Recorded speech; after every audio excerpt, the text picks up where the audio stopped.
পাকিস্তানে ভিক্ষুকেরা প্রতিদিন ৩২ billion rupee সংগ্রহ করে ভিক্ষা থেকে।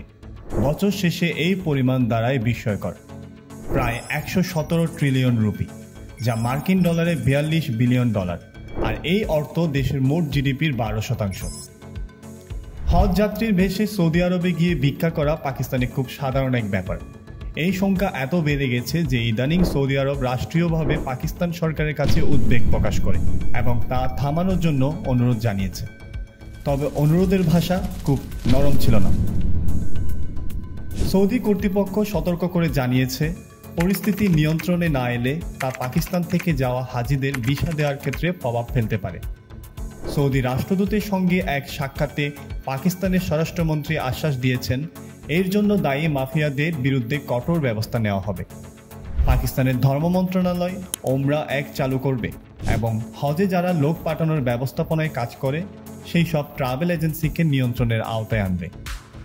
সারা পৃথিবীতে ভিক্ষা করতে গিয়ে ধরা পড়া মানুষের মধ্যে ৯০% পাকিস্তানের নাগরিক। ইরাক, সৌদি আরব লাগাতার অভিযোগ জানাচ্ছে যে ওদের দেশের কারাগার পাকিস্তানি ভিক্ষুকে ভর্তি হয়ে গেছে।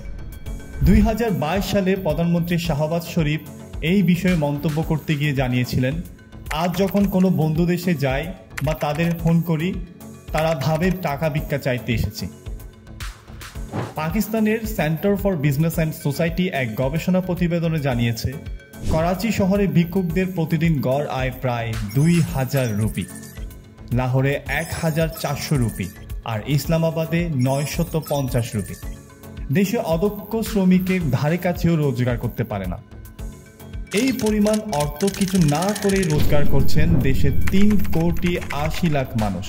বড় শহরগুলোর রাস্তায় ভিক্ষা করে বেড়ায় প্রায় ১২ লাখ শিশু। যে কোনো অনুন্নত দেশের মতোই পাকিস্তানে আর যাই হোক, আইনের কোনো অভাব নেই। ভিক্ষা করতে গিয়ে ধরা পড়লে সর্বোচ্চ ৩ বছর কারাবাসের বিধান আছে। তবে পুলিশ ভিক্ষার টাকায় চাঁদা নেয়, সঙ্গে আছে ভিক্ষা মাফিয়ার শক্ত হাত। আর এই ভিক্ষুকেরা ভিক্ষা না করলে করবে কি? সব মিলিয়ে আইন কাগজে কলমেই বন্দী। দেশের সরকার এই ব্যাপারে যে পদক্ষেপ নিতে গড়িমসি করে, অনেকের মতে এটাও এর একটা কারণ। পাকিস্তানে ভিক্ষা বন্ধ হবে কবে? এই বিষয়ে একজন ভিক্ষুকের মন্তব্য, আমাদের সরকার যেদিন বিদেশিদের কাছে ভিক্ষা চাওয়া বন্ধ করবে, আমিও সেদিন ভিক্ষা করা বন্ধ করে দিব। পাকিস্তানের এই ভিক্ষাবৃত্তির সমস্যা সম্পর্কে আপনারা কি ভাবছেন? নিচে কমেন্ট করে আমাদের জানান। ভিডিওটি ভালো লাগলে লাইক দিন, শেয়ার করুন এবং আরও আপডেট পেতে চ্যানেলটি সাবস্ক্রাইব করুন। ধন্যবাদ।